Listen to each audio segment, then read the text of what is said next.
श्रीशैलेशदयापात्रं धीभक्त्यादिगुणां यतीन्द्रप्रवणं वन्दे रम्यजामातरं मुनिं लक्ष्मीनाथसमारम्भां नाथयामुनमध्यमाम् अस्मदाचार्यपर्यन्तां वन्दे गुरुपरम्परां यो नित्यमच्युतपदाम्बुजयुग्मरुक्मव्यामोहतस्तदितराणि तुनाय मेने अस्मद्गुरोर्भगवतोऽस्य दयैकसिन्धोः रामानुजस्य चरणौ शरणं प्रपद्ये। मातापिता युवतयस्तनया विभूतिः सर्वं देव नियमेन मदन्वयानाम् आद्यस्य नः कुलपतेर्वकुलाभिरामं श्रीमत्तदङ्घ्रियुगलं प्रणमामि मूर्ध्ना। भूतं सरश्च महदाह्वयभट्टनाथ श्रीभक्तिसार कुलशेखरयोगिवाहान् भक्ताङ्घ्रिरेणुपरकालयतीन्द्रमिश्रान् श्रीमत्पराङ्कुशमुनिं प्रणतोऽस्मि नित्यं। गुरुमुखमनधीत्य प्राह वेदानशेषान् नरपतिपरदुत्तं सुल्कमातुकामः स्वसुरममरवन्द्यं रङ्गनाथस्य साक्षात् द्विजकुलतिलकन्तं विष्णुचित्तं नमामि। नीलातुङ्गस्तनगिरितटी सुप्तमुद्बोध्य कृष्णं पाराध्यं संसृतिरसिद्धमध्यापयन्ति। सोच्छिष्टायां सजिनिगलितं या बलात्कृत्य भुङ्क्ते गोदा तस्यै नम इदमिदं भूयये वास्तु भूयः। आण्डाळ् दिव्य तिरुवळिगळे शरणं कन्याभरणिशातं वादूलकुलभूषणं श्रीरङ्गार्य गुरो पुत्रं षठगोपमहं भजे। अस्मद्गुरुभ्यो नमः।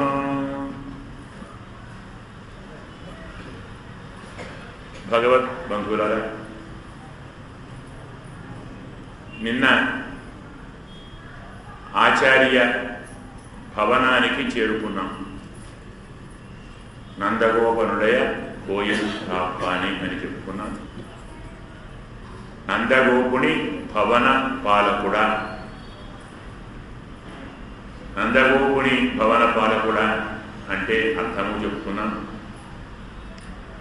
నందగోపుడు అంటే ఆచార్యుడని, అతను ఉండే భవనం ఏమిటి?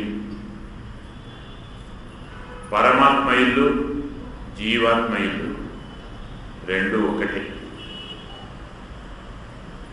ఏమిటిది? ప్రణవం, ఓంకారం. అకారంలో పరమాత్మ, మకారంలో జీవాత్మ ఉంటాడు.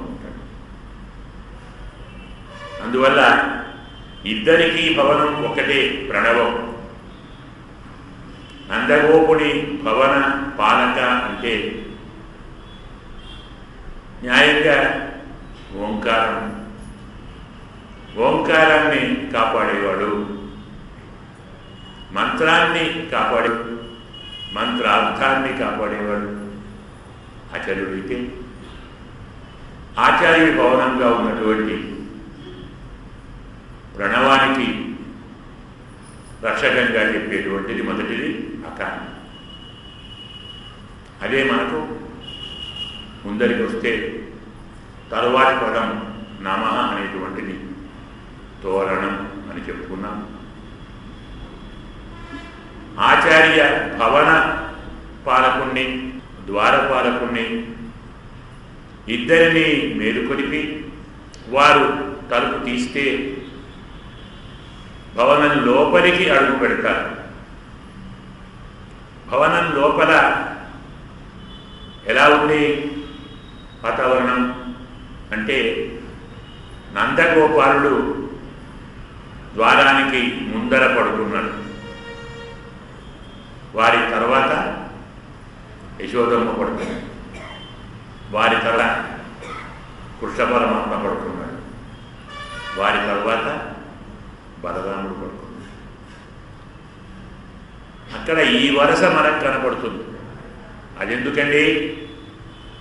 వీరు వచ్చినది కృష్ణుడి భవనానికి కదా. కృష్ణ పరమాత్మ ఒక్కడే ఉండడా అనే అనుమానం వస్తుందనే మనం ప్రారంభంలోనే నందగోపనుడయ కోయిల్ కాపాని, ఇది నందగోపుని భవనము కృష్ణుని భవనం కాదు.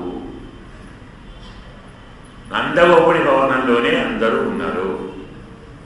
అందరిలోనూ కూడా ముందున్నవాడు నందుడు. ఎందుకు? కృష్ణ పరమాత్మకు ఎక్కడి నుంచి ఎలాంటి ఆపద రాబోతుందో అని అతనికి అడ్డముగా ముందుగా తాను పడుకున్నాడు. అంటే తన దాటి వస్తే కానీ కృష్ణుడి దగ్గరికి రాదు. అతన్ని దాటిన ఆ పక్కన యశోదమ్మ ఉంటుంది. నందగోపుణ్ణి యశోదమ్మను ఇద్దరిని దాటితే కానీ మనకు కృష్ణ పరమాత్మ దొరకడు. అంటే అర్థమేంటి? ఆచార్యుణ్ణి ఆశ్రయించాలి. గురువుగారిని ఆశ్రయించి గురువుగారి ద్వారా మంత్రాన్ని పొంది మంత్రాన్ని ఉపాసన చేస్తే కానీ మంత్రార్థమైన పరమాత్మ కనపడదు. పరమాత్మ కనపడినా, పరమాత్మ ప్రసన్నుడైనా, పరమాత్మ సాక్షాత్కరించిన మనను అనుగ్రహించడు. దానికి ఇంకో మెట్టు కావాలి. ఏమిటది?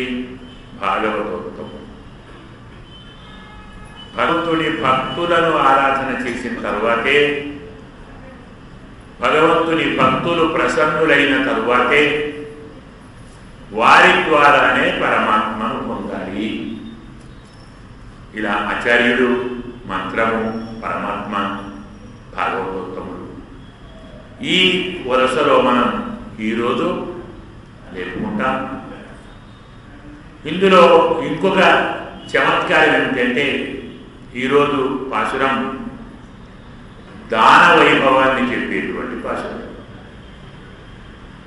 ఎలా దానం చేయాలి, ఎవరికి దానం చేయాలి, ఎప్పుడు దానం చేయాలి, ఎక్కడ దానం చేయాలి, న్యాయార్జితస్య విత్తస్య సత్పాత్రే ప్రతిపాదనం తద్దానం దానమిత్యాహు నాణ్యత్ అంటాడు. మనకు దాన వైభవం అని ఒక గ్రంథం ఉంది. ఓ గౌడు రాశాడు. చాలా చిన్న గ్రంథమే. ఒక 8,000 పేజీలు మాత్రమే ఉంది. 12 వాక్యములు ఉన్నాయి. 5,000 రకాల దానాలు ఉన్నాయి. దాన వైభవం చెప్పారు. దానం చేయాలి అంటే న్యాయార్జితస్య విత్తస్య, శుక్లం కావాలి. శుక్ల విత్తం దానం చేయాలి. కృష్ణ విత్తం దానం చేయకూడదు. కృష్ణ విత్తం అంటే మన భాషలో ఇప్పుడు బ్లాక్ మనీ అన్నాం. శుక్ల విత్తం అంటే వైట్ మనీ. వైట్ మనీ ఇవ్వాలి కానీ బ్లాక్ మనీ ఇవ్వకూడదు. అక్కడ చెప్పారు. ఇది అప్పుడు ఉంది బ్లాక్ మనీ, కొత్తగా ఏం కాదు. ఇప్పుడు పెరిగింది, అప్పుడు కొంచెం తక్కువ. న్యాయార్జితస్య విత్తస్య దానం, న్యాయముగా సంపాదించిన ద్రవ్యాన్ని సత్పాత్రే, యోగ్యమైనటువంటి ఉత్తముడైన వ్యక్తికి దానం చేయాలి. అంటే ధనము యోగ్యము కావాలి, దానము తీసుకునేవాడు యోగ్యులు కావాలి, అలాగే ఇచ్చేవాడు యోగ్యులు కావాలి. చెప్తారు గీతలో, దాతవ్యమితి యద్దానం దీయతే అనుపకారిణే దేశే కాలే చ పాత్రే చ తద్దానం సాత్వికం స్మృతం. ప్రయోజనాన్ని ఆశించి దానం చేయకూడదు. తనకు సహాయం చేసిన వాడికి చేసినది దానం అన్నారు. నేను మీ వల్ల ఉపకారం పొందాను, మళ్ళీ మీకు ఏదో నేను ఇచ్చాను, అప్పుడది పొందిన ఉపకారానికి ప్రతిఫలం అవుతుంది, కానీ దానం కాదు. ఎలాంటి ఉపకారము పొందకుండా, ఎలాంటి ఉపకారాన్ని ఆశించకుండా దానము చేయుట నా ధర్మము అనేటువంటి భావనతో యోగ్యుడైన ఉత్తముడైన వ్యక్తికి ఉత్తముడంటే కోరని వ్యక్తి.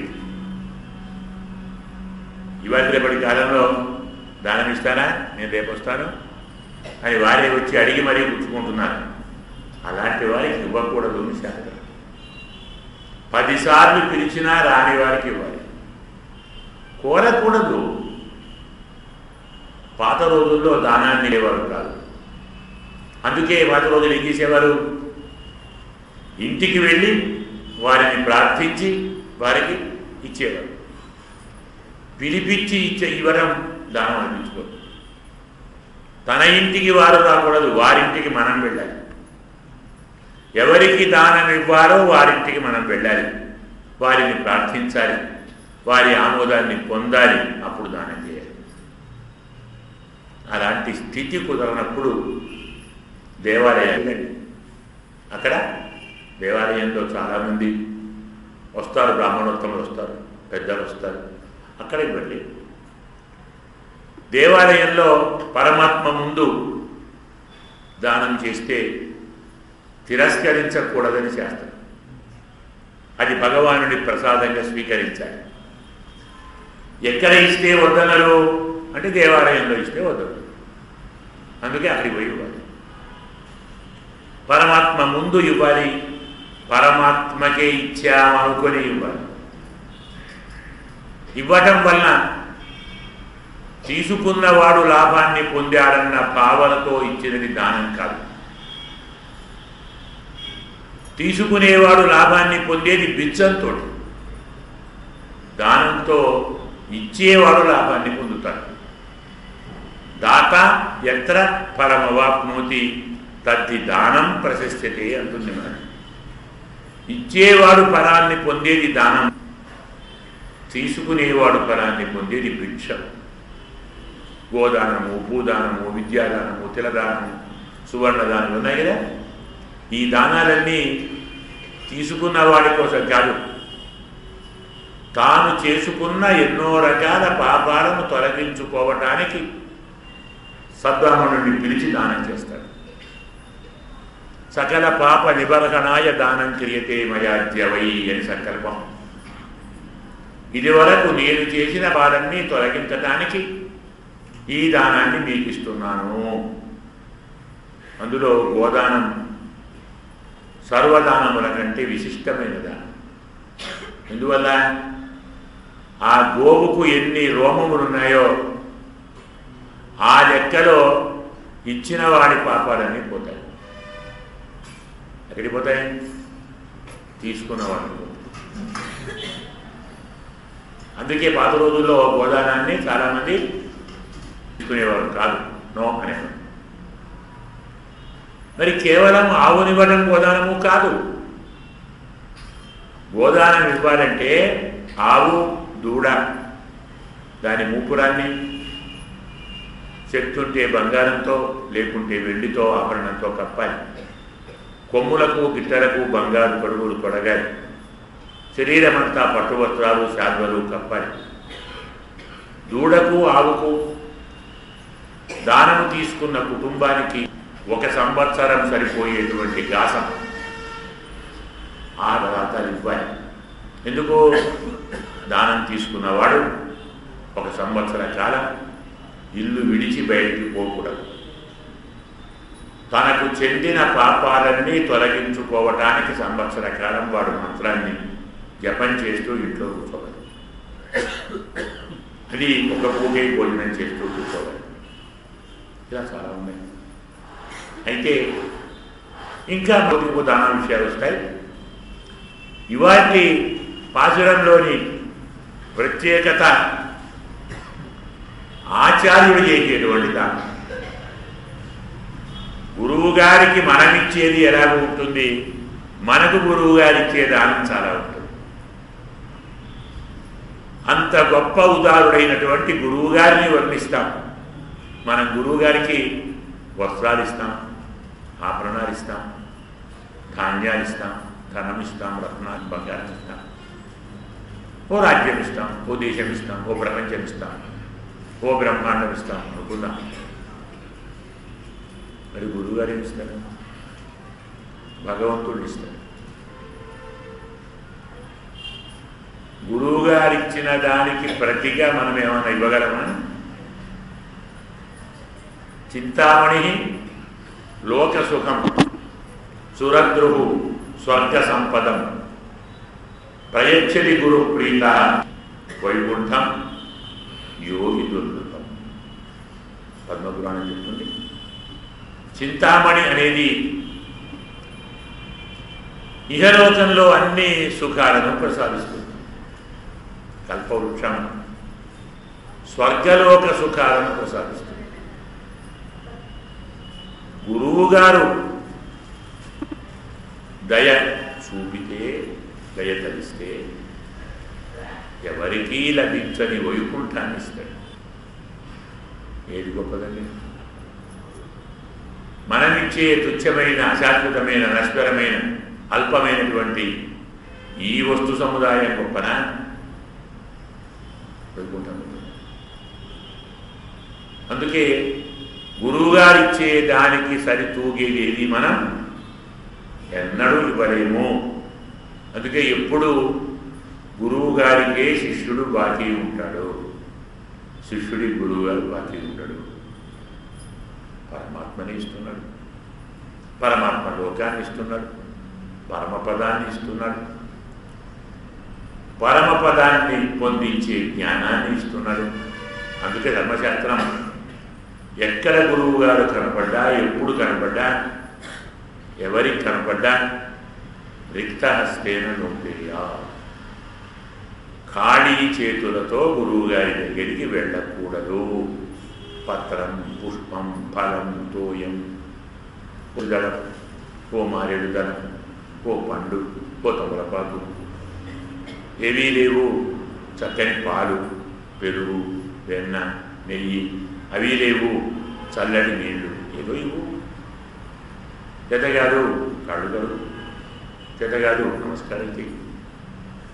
ఇవన్నీ చేసి కూడా ఉన్నదానిలో ఎంతో కొంత ఖాళీ చేతులతో కాకుండా గురువుగారిని దర్శించాలి అన్న సూత్రానికి మూల కారణం మనం ఎంత ఇచ్చినా గురువుగారు ఇచ్చిన దానికి కోటి కోటి కోటి వంతు కూడా కాదు. ఈ సత్యాన్ని చెప్పడానికి, దానంలోని వైశిష్ట్యాన్ని చెప్పడానికి, మనకు గురువుగారు ఎలాంటి దానం చేస్తారో చెప్పడానికి మనం ఈనాటి పాశురాన్ని అనుసంధానం చేసుకుందాం. తరువాత అర్థానుసంధానం కూడా చేద్దాం. ఇప్పుడు పాశురం అనుసంధానం చేద్దాం. அம்பலமே தண்ணீரே சோரே அறம் செய்யும் எம்பெருமான் நந்தகோபாலா எழுந்திராய் கொம்பனார்க்கெல்லாம் கொடுந்தே குலவிளக்கே எம்பெருமாட்டி சோதாய் அறிவுராய் அம்பர மூடது தோங்கி உலகளந்தா உம்பரு கோமானே உலங்காதிருந்திராய் சென் பொன் கடலடி செல்வாபல தேவா உம்பியும் நீயும் உறங்கேரோர் எம்பாவாய் ஆண்டாள் திவ்ய திருவடிகளே சரணம். அஸ்மது குருப்யோ நம. அம்பரமே தண்ணீரே சோரே அரும் செய்யும் எம்பெருமான் నందగోపాల ఎడిందిరాయ్. ఇది ఒక పాదం.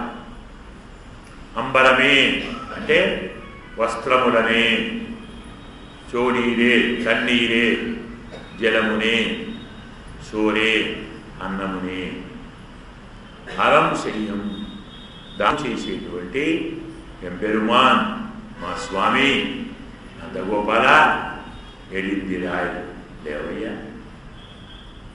కొంబనార్కెల్లాం కొడుందే, రబ్బలి చెట్టు ఒక చెట్టు ఉంది, మనకు కనబడడం దొరకదు. అలాంటి రబ్బలి చెట్ల వంటి స్త్రీ జాతికి కొడుందే చిగురు వంటి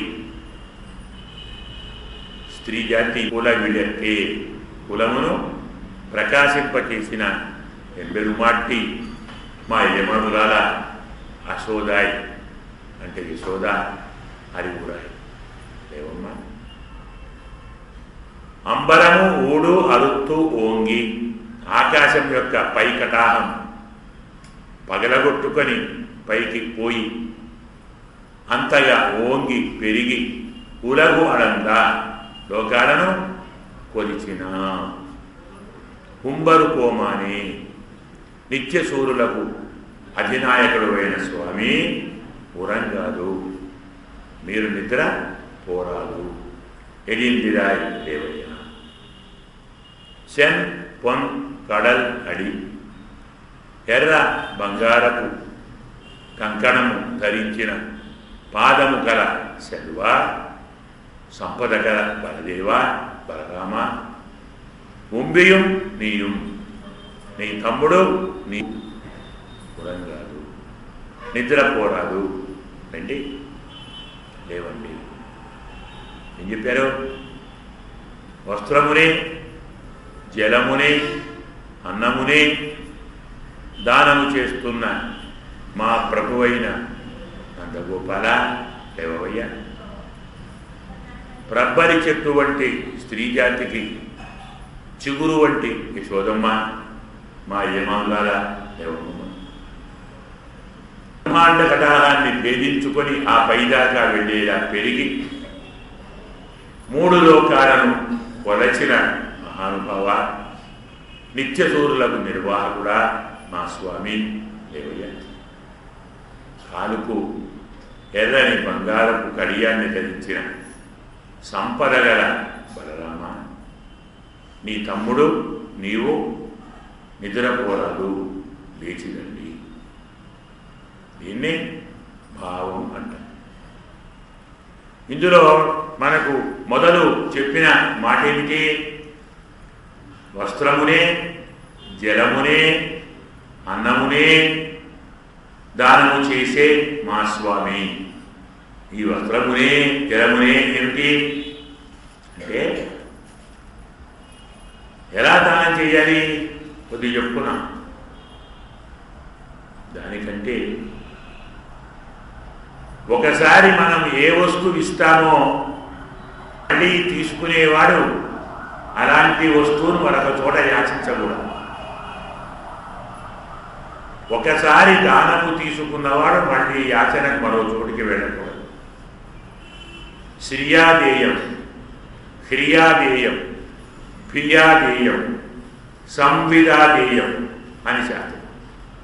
అంటే మనకున్న సంపదకు తగినట్టుగా దానం చేయాలి. అంటే నీ దగ్గర 1 కోటి ఉన్నాయి, 1 రూపాయి దానం చేశావు, గొప్పవాడమేనా? ఒప్పుకున్నాము. పోయి 100 ఇచ్చావు, ఒప్పుకున్నాము. 1000 ఇచ్చావు, ఒప్పుకున్నాము. నీకు తగిన నీ సంపద కలిగిన రీతిలో దానం చేయాలి. అది కూడా క్రియాదేయం, వినయంతో దానం చేయాలి, సిగ్గుపడుతూ దానం చేయాలి. ఇంకా నేను ఇంతకంటే ఎక్కువ ఇయ్యగలిగి ఉండి కూడా ఇంత తక్కువ దానం చేస్తున్నానే, నాకు ఇంతకంటే ఎక్కువ దానం చేసే బుద్ధిని పరమాత్మ ప్రసాదించలేదే, ఇంత కొద్దిగా ఇస్తున్నానే, ఇలా ఇచ్చిన దానితో తీసుకున్నవాడు తృప్తి పొందుతాడో లేదో అని సిగ్గుపడుతూ ఇవ్వాలి. భీయాదేయం, భయపడుతూ ఇవ్వాలి. అంటే నేను చేసే దానము వల్ల దానమును తీసుకున్నవాడు తృప్తి పొందుతాడో లేదో, కుటుంబానికి సరిపోతుందో లేదో, నా దగ్గర దానం తీసుకున్నవాడు కూడా మళ్ళీ ఇంకొకరి దగ్గరికి దానం వెళ్ళాలనుకోండి, నా పేరేమవుతుంది? తిరిగిపోతాడు. వాడు ఊరుకుంటాడా? పోయినవాడు, అయ్యా మేము పలానా చోటికి పోయామండి, ఆ మహారాజు దాతనే కానీ ఒక్కరికే తగ్గుతాడండి, తగ్గిన వారు బతకాలని మీ దగ్గరికి వచ్చావు అంటే ఏమో కాస్త నువ్వైనా సరిపోలేదానైనా అవతం కాదు. ద్వారం ద్వారం అటంతీహ మనుష్య పాత్రమానయత్వ చెప్తారు వేసుకోవాలి. దానాన్ని కోరేవారు ఈనాడు చాలా మనం చూస్తున్నాం, భార్య వచ్చి తీసుకుంటారు అన్నాం కదా. ప్రతి ఇంటికి పాత్ర తీసుకొని దానం కోసం వస్తారు, ఇంటి ముందర నిలబడతారు, అడుగుతారు కాదు, చెప్పుతారు కూడా కాదు, బోధిస్తారు, ఉపదేశిస్తారు. ఏమని? బోధయంతీవ తే లోకే అదాతు పరమీదృశ్యం. అయ్యా ఏమీ లేదండి, నేను పూర్వజన్మలో దానం చేయలేదండి, ఇప్పుడు ఇలా అయ్యానండి అంటారు. అర్థమైందా? సరే, నేను పూర్వజన్మలో దానం చేయలేదు, ఈ జన్మలో బిచ్చగాడిని అయ్యాను అంటే అర్థం ఇప్పుడు మీరు చేయకుంటే నెక్స్ట్ మీ పొజిషన్ ఇది అని వస్తుంది. అర్థమైంది కదా? ఇలా చెప్పుకుంటూ తిరుగుతారు. అందుకే క్రియాదేయం సంవిధాదేయం, తెలిసి ఇవ్వాలి. న్యాయంగా వాడికి ఎంత అవసరం ఉందో అంత ఇవ్వాలి. ఇది దాన విధానం. విత్తశాఖ్యంతో వర్జయేతని శాస్త్రం. ధనం విషయంలో వంచన, మోసం చేయకూడదు. ₹1,00,000 ఉన్నవాడు మా దగ్గర ఇదే ఉందండి, ₹10 ఇచ్చారనుకోండి, దాన్ని ఏమంటారు? ₹10 ఉన్నవాడు ₹1,000 అప్పు తెచ్చి ఇచ్చారనుకోండి, దాన్ని ఏమంటారు? మోసం. నిజముగా డబ్బున్నవాడు దాని ఇచ్చిన పాపమే, డబ్బు లేనివాడు అప్పు ఇచ్చిన పాపం. అంటే తనకున్న విత్తానుగుణంగా ఈ మా కథ చెప్తాను. ఒకటి ప్రాచీన కాలంలో పురాణాల్లో ఉంది. ఒక మహానుభావుడు చాలా బీదవాడు, అతి బీదవాడు. వారికి యథార్థుగా ఎలా వచ్చిందో సంపద వచ్చేసింది. పెద్ద ఇల్లు, పొలం అన్నీ ఉన్నాయి, బాగా డబ్బు ఉంటుంది. కానీ ఒకసారి ఎవరో బ్రాహ్మణుడు వచ్చాడు, బ్రాహ్మణోత్తం. వాడికి దక్షిణ ఇచ్చి, స్వామి అదో చిన్న సందేహం, నా దగ్గర ఏం లేదు, నిజంగా ఏం లేదు, ఏగలవని కూడా కాదు, మరి హఠాత్తుగా నాకు ఇంత సంపద ఎలా వచ్చింది? నేనేం చేశాను? పూర్వజన్మలో ఏదో ఒక దానం చేసి ఉంటే కదా ఇలాంటి ఫలితం వచ్చేది. అప్పుడు నేను ఏ దానం చేశాను అంటే స్వామి చూచాడు, నాయన నీవు పూర్వజన్మలో పరమ బీద కుటుంబం, ఉండడానికి ఇల్లు కూడా లేదు, చిన్న గుడిసె వేసుకొని ఉన్నావు, నీ అదృష్టం బాగుండి పెద్ద కుప్ప అంటావు, అన్ని పోస్తారు కదా చెప్తా గంట, దాని పక్కన గుడిసె వేసుకున్నావు. అక్కడ ఎవరేసారో పొట్ల చెట్టు పడింది, పొట్లకాయలు అంటాం కదా, ఎత్తు పడి అంతా పెద్ద కుప్ప కాబట్టి ఎరువు సహజంగా బాగా ఉంటుంది కదా, బాగా కాసాడు, 100 కాయలు కాసాడు. నువ్వు ఎన్ని తింటావు? 1, 2 తిన్నావు, రోజు 10, 20 వచ్చిన వారికి ఇచ్చుకుంటూ పోయావు. నీకు రాదు, అక్కడ ఉన్నాయి, తన తీసుకొని వచ్చాడు. అందుకే ఇలా పొట్లకాయలు దానం చేస్తే సంపద వస్తుంది అన్నమాట. ఎవరికో విషయం తెలిసిపోయింది, పెద్ద రహస్యం. ఇప్పుడు బాగా ఐశ్వర్యం ఉంది, 100 ఎకరాల పొలం ఉంది. గురుగారు చెప్పారు, మొత్తం పొలంలో పొట్ల చెట్టు వేయండి. 100 ఎకరాల్లో పొట్ల చెట్టు వేసి పొట్లకాయలు కాసి కట్టలు పొట్లకాయలు కాసి అందరు పిలిచిస్తున్నాడు. మళ్ళీ 6 నెలలకో ఏడాదికో మళ్ళీ వచ్చాడు అక్కడ, ఆయనకు కట్ట ఇచ్చాడు. స్వామి అంతకు ఇంత అయితే ఇంతకు ఎంత వస్తుంది అని ఆయన నవ్వి, ఇంతకు మళ్ళీ అంతే వస్తుంది.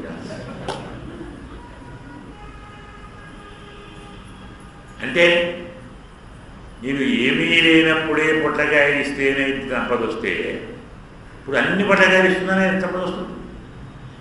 పిచ్చివాడ, పొట్లకాయ కూడా ఇవ్వలేని దశలో నువ్వు పొట్లకాయ ఇప్పుడు నీ సంపద ఉత్తగొట్టగా కాదు, ఒకడికి బంగారు పొట్టగా అయిపోవచ్చు. అంత సంపద ఉండి కూడా మళ్ళీ ఇవే ఇచ్చేవని అదే గట్టిపడు. ఉండి లేదని మోసం చేసి చాలా తక్కువ దానం చేస్తే కలిగే ఫలితం ఇది.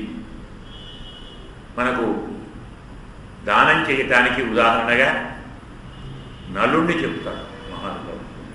నలచక్ర అతను ఎంతటి మహానుభావుడు అంటే నలచక్రవర్తి, అతని దగ్గరికి ఒకసారి వచ్చినటువంటి బ్రాహ్మణుడు మళ్ళీ వాడి జీవితంలో మరెక్కడా దానానికి భిక్షకు పోవద్దు. వాడి శపథం అది. వాడి వంశం 10 తరాలు సరిపోయేంత ఇస్తారు వాడికి. అయితే అతనికి నరచక్రవర్తికి లలాట లిఖితమైన గీత బ్రహ్మరాతం ఉంటుందే, చదువుకోవడం వచ్చేవాడు, అర్థమైంది. ఏదో స్వామివారం ఇచ్చాడు. ఎవరొచ్చినా ఇలా ముఖం దూచి చదివి ఇచ్చేవాడు. ఒకసారి ఓ బ్రాహ్మడు వచ్చాడు, అయ్యా మహారాజా చదివాడు. ఏం రాశాడు బ్రహ్మ? వీడు దరిద్రుడవును రాశాడు. వీడి జీవితంలో దారిద్ర్యాన్ని అనుభవిస్తాడు అని ఉంది. ఇప్పుడు ఏం చేయాలి? తన నియమం ఏమిటి? తన దగ్గరికి వచ్చినవాడు మళ్ళీ ఎక్కడా భిక్షానికి దానానికి వెళ్ళకూడదు. సమృద్ధిగా ధనం ఇవ్వాలి. సమృద్ధిగా ధనం ఇస్తే బ్రహ్మరాత తప్పవుతుంది. బ్రహ్మరాతను తప్పు చేసే శక్తి నాకుందా? అలాగని ఇవ్వకపోతే నా ప్రతిజ్ఞ తప్పవుతుంది. ఏం చేయాలి? ఒక్క క్షణం ఆలోచించండి. మంత్రి గారిని పిలిచి, మంత్రి గారు, మనం మామూలుగా అందరికీ ఇస్తాం కదా దానం, దానికంటే ఒక 100 రెట్లు ఎక్కువ వీడికి ఇవ్వండి చెప్పాడు. ఇచ్చాడు మంత్రి. వాడికేముంది, మా రాజుగారు ఆజ్ఞ. ఇచ్చిన తర్వాత సరే వాడు సంతోషానికి వెళ్ళిపోయాడు. ఈ మంత్రి గారు, స్వామి అలా ఎందుకు ఇచ్చారు? మరి మహారాజు మంత్రి అడగాలి కదా.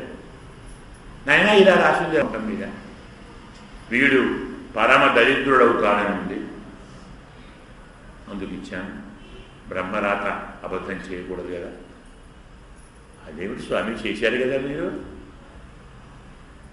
దరిద్రుడవుతారని బ్రహ్మ రాస్తే ఇందు ధనం ఇచ్చి దారిద్ర్యాన్ని పోగొట్టలేదా?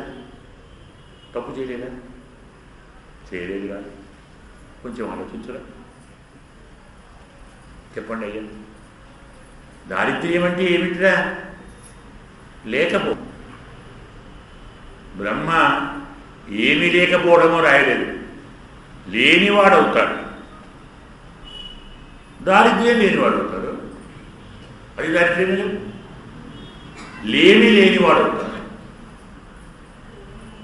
ప్రణీయ దరిద్రతాంగల అంటారు. దారిద్ర్యాన్ని కలిగించాడు. ఇతను నేటికి దరిద్రుడే. ఏ దరిద్రుడు? దరిద్రుడు.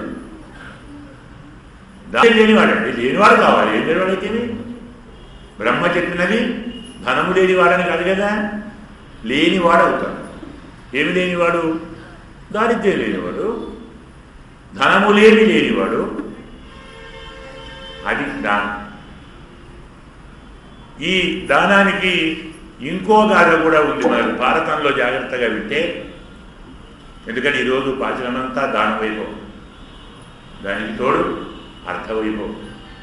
నేను చెప్పాను కదా, 16వ పాసురం నుండి 30వ పాసురం వరకు ఏ పాసురము 5 గంటల కంటే తక్కువ చెప్పితే విన్నవారికి చెప్పిన వారికి తృప్తి ఉండదు.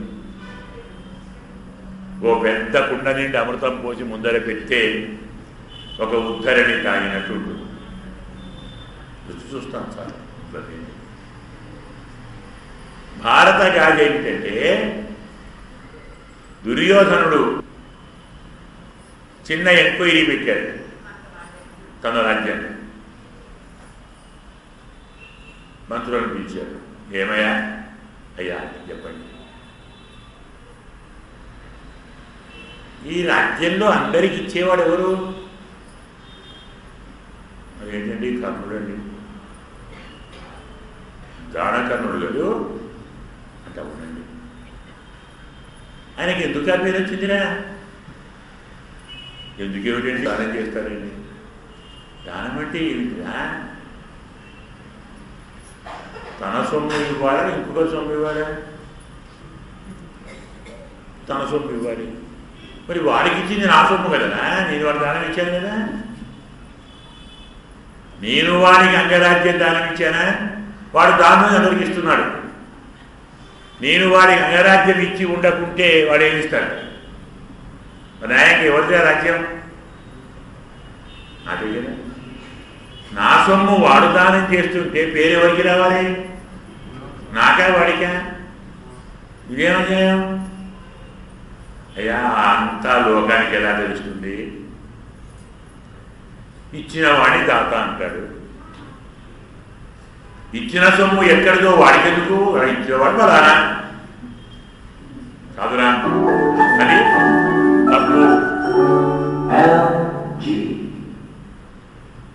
అది చాలా తప్పు. ఎవరి సొమ్ము ఎవరు దానం చేస్తున్నారో కూడా తెలుసుకోవాలి. ఇందులో దాతను నేను, నాకు పేరు రావాలి దాతని.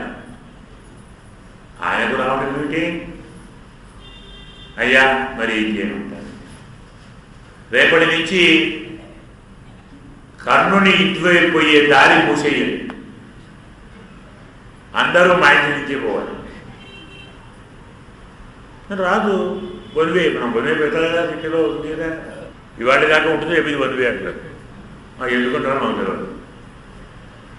అట్లా కర్ణుని ఇటువైపు వన్వే. అసలు వన్గా వేరే లేదు, అంతా ఇదే, అంతా ఇక్కడి నుంచే పోవాలి.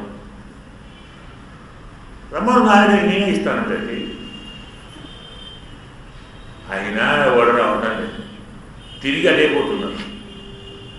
ఇదేం కోరరా, అక్కడికి పోతారు ఎందుకురా? నేను ఇస్తానని చెప్పాను కదా, నేనే దాతనని చెప్పాను కదా, అక్కడికి ఎందుకు పోతున్నారు? ఏమో చేస్తాను. సరే, ఎవరు ఇక్కడి నుంచి వెళ్ళినా లోపల రమ్మనండి, ఏం కావాలో నేను ఇస్తాను. అయ్యా మంచిది. అనుకోకుండా హఠాత్తుగా ఏదో తుఫాన్ లాంటిది వచ్చేసింది. 10 రోజులు ఆగకుండా వర్షం కురుస్తూనే ఉంది, అవిచ్ఛిన్నంగా కురుస్తుంది. 10 రోజుల తర్వాత ఒక వృద్ధ బ్రాహ్మణుడు ఒక గొడుగు పట్టుకొని అటే పట్టుకొని చిన్నగా వెళుతున్నాడు. వాడు అటే పోతున్నాడు. ఈయన చూశాడు పైనుంచి, ఎవరో వస్తున్నారు. అయ్యా ఎవరన్నా వస్తున్నారు చూడు. అయ్యా వృద్ధ బ్రాహ్మణుడు ఎడిపోతున్నాడు. అయ్యా కర్ణుడి చూడ తెలుగురా ఇంత అసలే ముసలివాడు, దూరం ఏం పోతాడు, తిరిగి పోవాలి, రమ్మను. అయ్యా రాజుగారిని పిలుస్తున్నారు. రాజుగారు పిలుస్తున్నారు. అయ్యా స్వామి నమస్కారం అండి. అయ్యా నమస్కారం. మీరు వెళ్తున్నారు? కర్ణుడి. ఎందుకు? నేను దానం చేస్తాను. మీకేమా? అయ్యో ఎంత అభిచారం అంటే మేము చేస్తాం. మరి అడుగురా, ఏం కావాలి? మేము ఇస్తాం. ఆయనకు మేము ఇస్తాం స్వామి, అడగండి. ఎందుకు నేను అడిగిపోతాను? నేను ఇస్తానని చెప్తాను కదా, మళ్ళీ అడిగిపోతానంటానండి. మణులు కావాలా, మాణిక్యాలు కావాలా, ఇళ్ళు కావాలా, ఏం కావాలి, అగ్రహారాలు కావాలా, ఏం కావాలి? మాకెందుకండి, బ్రాహ్మణులకు కదండి, అవన్నీ మీకు కావాలి. బ్రాహ్మణులకు రత్నాలు వజ్రాలు ఎందుకు? మాకు ఇన్ని సమితలు కావాలి. ఎండి ఉన్న కట్టెలు హోమం చేస్తున్నారు, ఒక బండి ఎండు కట్టెలు కావాలి. హోమం కాదు, సమితలు కావాలి. పెద్ద యజ్ఞం చేస్తున్నామండి, రేపే ప్రారంభం, అడుగుదామని పెడుతున్నాం. సరే పెద్దలు అడిగారు, ఎవరైతే మాకు మీరే ఒకటి తీసుకెళ్ళిపోతారు. బండెడు ఎడుగని అక్కడికి పోతున్నారా? పిచ్చోడా, అక్కడ స్వామికి బండెడు పంపించు. అయ్యా వాడు పోయాడు, తిరిగాడు, 1 గంట పాటు వచ్చాడు. ఏమైందిరా? లేవండి. లేవా? ఏమైందిరా? 10 రోజులైందండి వర్షాలు మొదలై అన్నీ తడిసినే ఉన్నాయి. ఎందుకంటే ఎక్కడుంటాయి? ఎక్కడుంటాయండి? 10 రోజులైంది వర్షం పడుతుంది, మొత్తం తడిసిపోయాయి. తడవని ఎండి పుల్ల కూడా లేదు, ఒక్క గంట కూడా. ఇంకేదైనా అడగండి, ఇద్దాం నాకెందుకు గారు కావాలి. సరే నేను పోయి ఆయన అడుగుతాను. మళ్ళీ ఆయన అడుగుతానంటారు కదా, ఆయన ఎక్కడికి ఇస్తారా? తమకి శ్రమెందుకు కదా నేను అడుగు పెడతాను. ఆయన అయితే ఎలాగైనా ఇస్తాను. నాకు సృష్టిస్తారా? ఏమోనండి ఆయన ఇస్తారు. ఇక చూద్దాం ఎలా ఇస్తాడో, నేను కూడా చూస్తాను. పోయి కదా అరగంట, 30 గంట, గంట, గంటన్నర, 2 గంటలు, 2 గంటలన్నర, 3 గంటలు, 3 గంటలన్నర రావటం. వాడేమవుతారు 4 గంటలు అయ్యేసరికి 10 బండ్ల కట్టెలు తీసుకొని వస్తున్నాడు. చూచాడు ఎవరు? ఆయనరా? ఆ బ్రాహ్మణేనండి, ఉత్తర బ్రాహ్మణుడు. కట్టెలు తీసుకొస్తున్నాడు. అవో చాలా పెళ్లి చేస్తున్నారు 10 బండ్లు. అన్నీ ఎండివేనా? మొత్తం ఎండివేలు. ఎండిపోయిన కట్టే వీళ్ళు దొరికాయి 10 బండ్లు. ఇంత వర్షం పడుతుంటే సరే పిలువు, బ్రాహ్మణి పిలువు. అయ్యా స్వామి దొరికాయా? దొరికాయండి. ఆయన దారిని మా తాత ఇస్తారు. ఎక్కడి నుంచి ఇచ్చారా? ఇంటి పైకప్పు ఇప్పి ఇచ్చాడు. పైకప్పు ఉంటుంది కదా, అదంతా వెండి కట్టినే, అవి తరవవు కదా ఇల్లు మొత్తం. ఒక గది కప్పు అంతా ఇప్పి పనిచ్చాడు. అది దాత కదండి, ఇవ్వాలనంటే ఎలాగైనా ఇస్తారు. ఇప్పుడు ఏమైనట్టు లేదంటా ఉన్నట్టు. పోటీ చేసే దానం కాదు, దానం అనేది ఇక్కడి నుంచి దానం. హృదయపూర్వకంగా చేయాలి దానం. ఎలాగైతే ఆకలైతే అన్నం తింటామో, నిద్ర వస్తే నిద్రపోతాము, ఎలా ఊపిరి పీలుస్తామో ఊపిరి తీస్తాము, ఊపిరి తీస్తాము. దానం అంటే సహజంగా కలగాలి. ఒకరిని చూసి పోటీ పడో మరోటి పడో ఇచ్చేది. అందులో తక్కిన వారికి ఇచ్చినా ఇవ్వకున్నా గురువు గారికి ఏమాత్రం దాచుకోకుండా ఇవ్వాలి. మనం చెప్పాను కదా, మన ఇంటిలో ఒక వస్తువు ఉన్నది అంటే పొరపాటున ఆ వస్తువును గురువుగారు చూచి బాగుందయ్యా ఎక్కడ తెచ్చావు అన్నాడు అనుకోండి, అయ్యా వేరే చెప్పలేదు. అలా అననందుకే సత్రాజిత్తు గతి ఏమైంది? మణి బాగుందిరా మా రాజుకి కూడా అడిగాడు కృష్ణుడు. వాడు ఇచ్చాడా? వాడు పోయాడు, వనరుడు పోయాడు, వాడి తమ్ముడు పోయాడు, అలా పోతూనే ఉన్నాడు. లక్షణం ఉంది. పెద్దలు చూచారు, అమ్మని వాడు బాగుంది అన్నారు. వారికి ఏమవసరం, ఎందుకు కావాలి వస్తువు? పొరపాటును అనిపించింది అన్నారు, సమర్పించండి. ఒకటి వారికి ఇస్తే 100 మనకు వస్తాయి. అందులో ఏమాత్రం సందేహం లేదు. అంబరమే తన్నీరే సోరే అరుం చెయ్యం పెంబెరుమాన్ నందగోపాల ఎదిందిరాయ్. ఈనాటి మన నందగోపాలుడు అంతటి తక్కువం కలవాడు.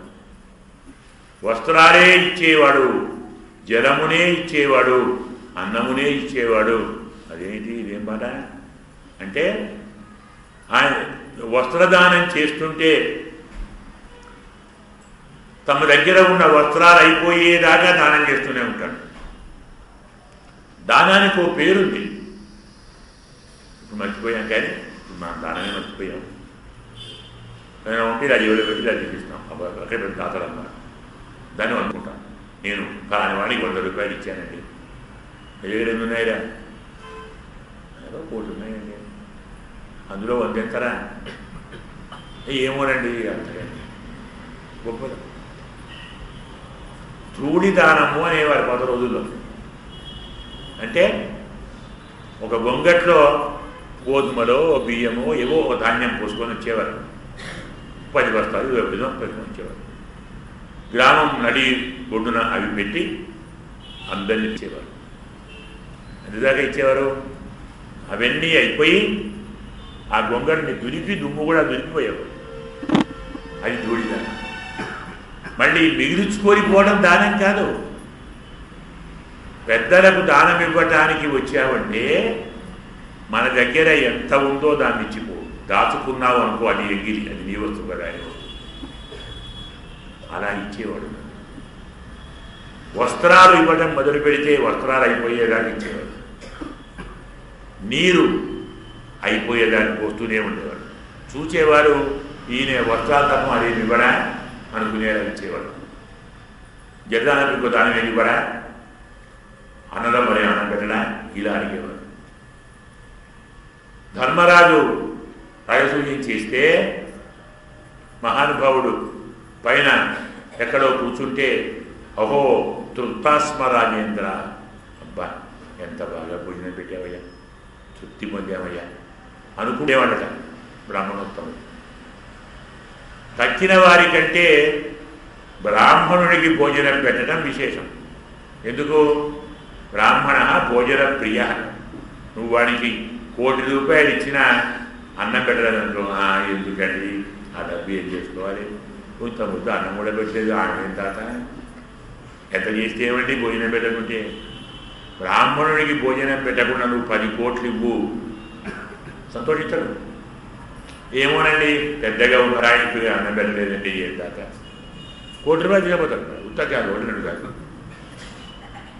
వన్న డబ్బులు తీసుకుపోతాడు. పని నిండా ఏం లాభం అండి, అవి తింటామా, రూపాయలు తింటామా, తినేది అన్నం కదా, అలా అన్నం పెట్టవచ్చు కదా, ఏం తాతండి.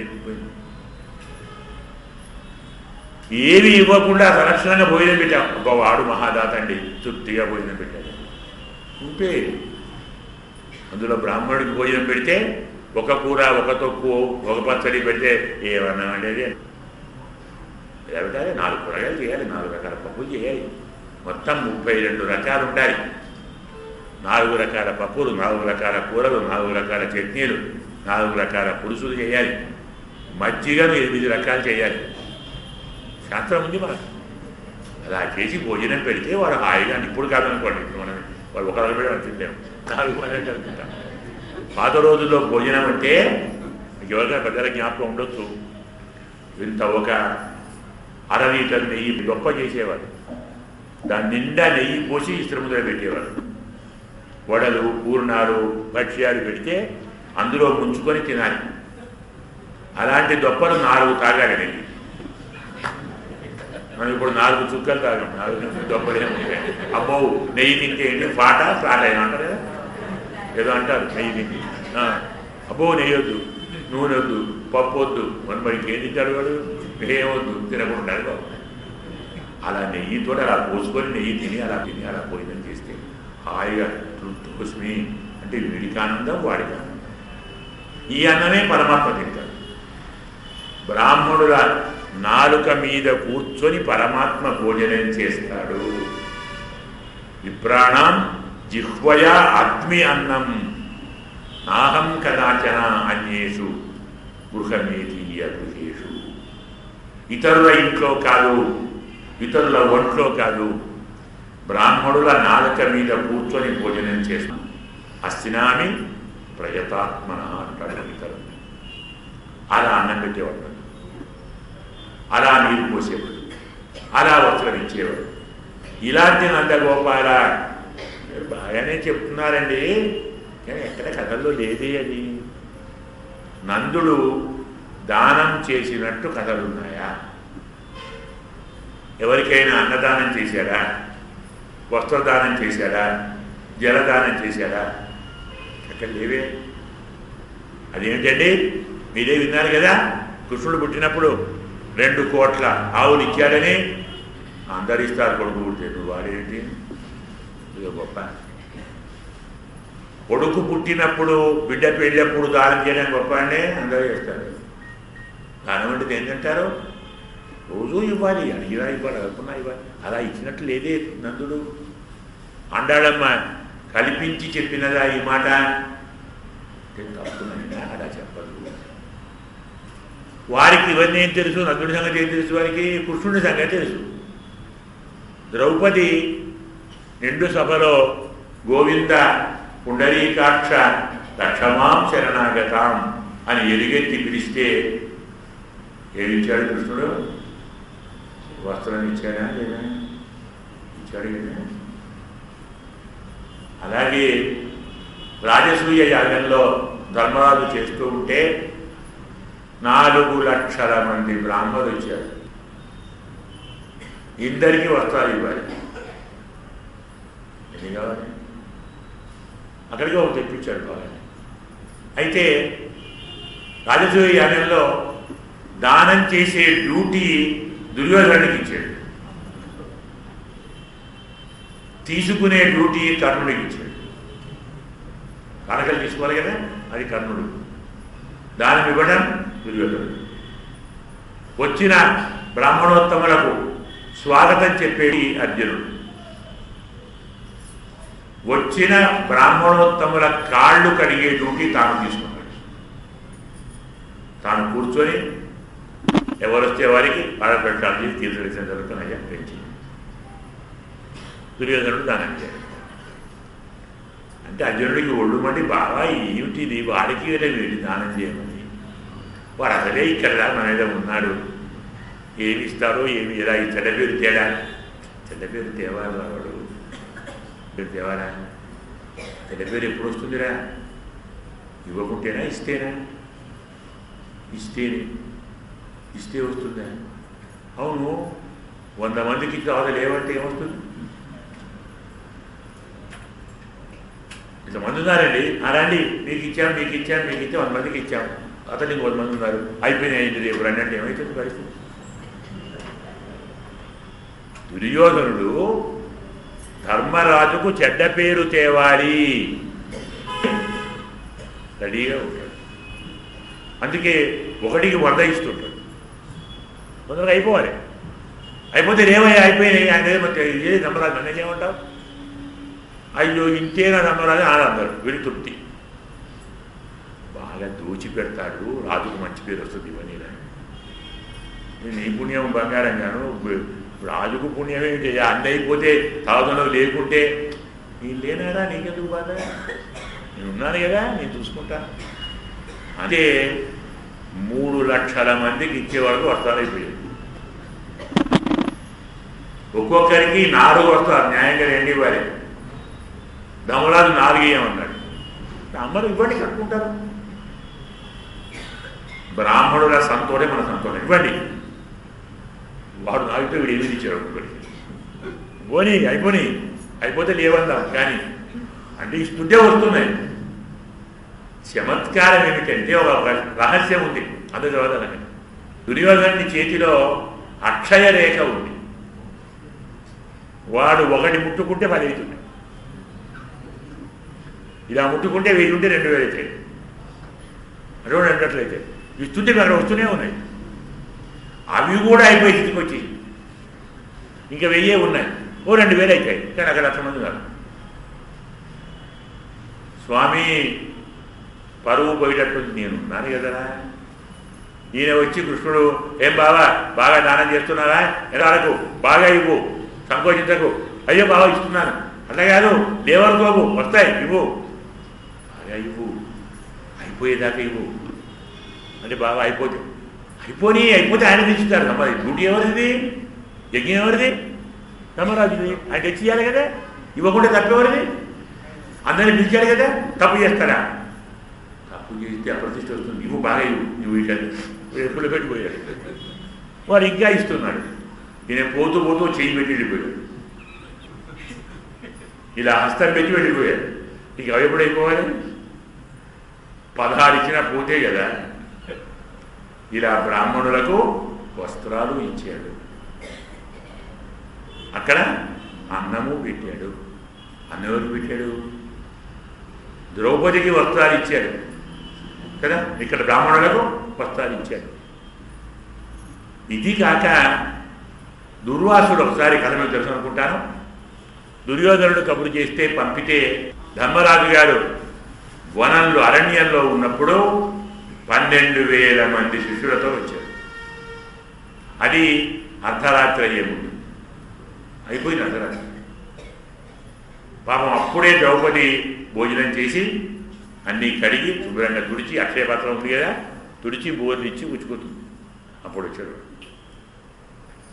అక్షయ పాత్ర కడిగి తుడిచి బోర్లు ఇస్తే ఆ రోజుకు మళ్ళీ ఆహారం ఇవ్వదు. తెల్లారి దూర్వాసు అందించి మరీ వచ్చాడు. ధర్మరాజా ఆకలితో వచ్చాం, భోజనం పెడతావా లేదా? స్వామి స్నానం చేసిరండి, భోజనం ఉందా లేదా నాకేం తెలుసు, జాగ్రత్త సిద్ధం చేయి వస్తున్నాను. వెళ్ళాడు, స్నానానికి వెళ్ళాడు. లోపలికి పోయాడు కూడా. లోపలి ప్రాణశంకరం వచ్చింది, వాడు వచ్చాడు, మహానుభావుడు దుర్వాసుడు వచ్చాడు, శిష్యులతో వచ్చాడు, 12 మందితో వచ్చాడు. భోజనం కావాలట. అక్షయపాత్రలేదా రమ్మని చెప్పాను. రమ్మని చెప్పావు ఏంటయ్యా? రమ్మని చెప్పావు, నన్ను అడగొద్దా అన్నం ఉందా లేదా అని? భార్యతో సంప్రదించకుండా అన్నం ఉందా లేదా, సరుకులు ఉన్నాయా లేవా, పెట్టగలవా లేదా అడగొద్దు భార్యను. నువ్వే పడతావయ్యా ఇవ్వాలి. అవన్నీ తర్వాత వాడు వస్తున్నారు మహానుభావులు. అలాంటి వారు వస్తే లేదంటే గతి ఏంటి మనకు? అందరం పోతాం. ఏం చేద్దాం? ఇంకేం చేస్తాం? మన స్వామి ఉన్నాడు కదా. ఏ గోపాలక, ఏ కృపాజలనిధే, ఏ సింధు కన్యాపతే, హే కంసాంతక, హే గజేంద్ర కరుణాపారీణ, హే మాధవ, హే రామానుజ, హే జగద్దేవుర, హే పుండరీకాక్షమ. స్వామిని స్తోత్రం చేసింది. పరమాత్మ కూడా అప్పుడే తిందామనుకొని కూర్చోపోయాడట.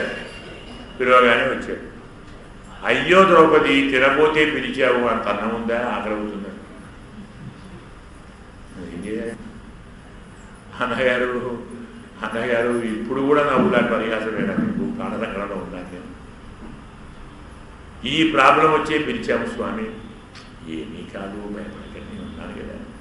ఆ పాత్రలో చూడు, 1 మెతుకులు ఉంటాయి చూడు. అయ్యో లేదన్నయ్యా, అడిగేశాను, తుడిచేశాను. మీ ఆడవారికి అహంకారం ఎక్కువ. మా అంత బాగా ఎవరు పనిచేయలేదు అనుకుంటారు. ఉంటాయి చూడు.